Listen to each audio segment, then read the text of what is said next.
આપ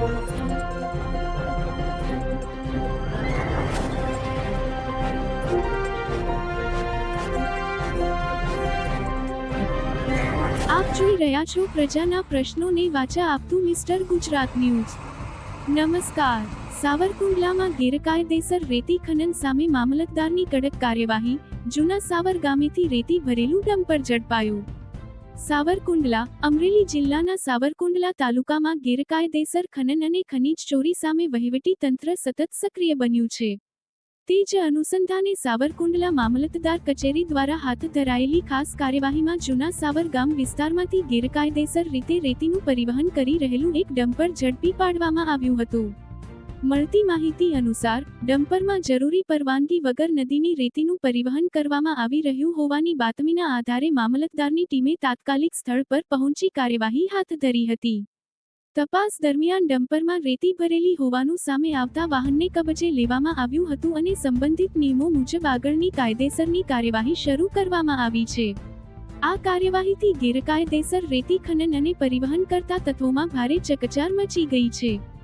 સ્થાનિક લોકો દ્વારા પણ વહીવટી તંત્રની આ કામગીરીને આવકાર આપવામાં આવ્યો છે અને કુદરતી સંપત્તિના સંરક્ષણ માટે આવી કડક કાર્યવાહી સતત ચાલુ રાખવાની માંગ ઉઠી છે। જિલ્લા વહીવટી તંત્ર દ્વારા સ્પષ્ટ કરવામાં આવ્યું છે કે ગેરકાયદેસર ખનન, ખનીજ ચોરી તેમજ પરવાનગી વિના ખનીજના પરિવહન સામે આગામી દિવસોમાં પણ સતત અને કડક કાર્યવાહી કરવામાં આવશે। કોઈપણ વ્યક્તિ દ્વારા કાયદાનો ભંગ કરવામાં આવશે તો તેના વિરુદ્ધ નિયમો મુજબ સખત પગલાં લેવામાં આવશે। વહીવટી તંત્ર દ્વારા લોકોને પણ અપીલ કરવામાં આવી છે કે ગેરકાયદેસર ખનન અથવા રેતીના શંકાસ્પદ પરિવહનની માહિતી મળે તો તાત્કાલિક સંબંધિત અધિકારીઓને જાણ કરી કુદરતી સંપત્તિના સંરક્ષણમાં સહભાગી બને। રિપોર્ટર સરફરાજ ખોખર, અમરેલી। સત્યતાની સાથે સ્પષ્ટ વાત।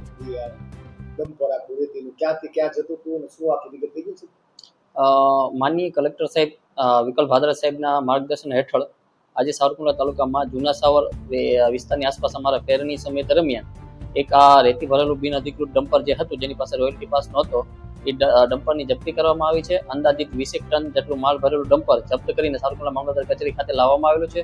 હાલના જે સમાચારો છે કે જે રેતી માફિયાઓ અમુક કરે છે, તો અમારી સતત એના તરફ પ્રયાસો છે કે એમને જપ્તી લઈએ અને સરકારને જે રોયલ્ટી નુકસાન થાય તે નુકસાન ન થાય। આ ઉપરાંત ગત માસે સરકારશ્રીના પરિપત્ર મુજબ અમે તાલુકા લેવલ ઉપર ટાસ્ક ફોર્સની પણ રચના કરવામાં આવેલી છે। પોલીસ વિભાગ, ઇરિગેશન વિભાગ, માર્ગ અને મકાન વિભાગ વગેરે વિભાગોને સંકલન કરીને ટાસ્ક ફોર્સની રચના કરીને વિવિધ વિભાગોને પોતાની કામગીરી સમજાવી અને બિન અધિકૃત રેતી અને અન્ય ખનિજનું વહન સાવરકુંડલામાં થતું બંધ થાય તે માટે તમામ પ્રયાસો અમે આગામી સમયમાં પણ હાથ ધરશું।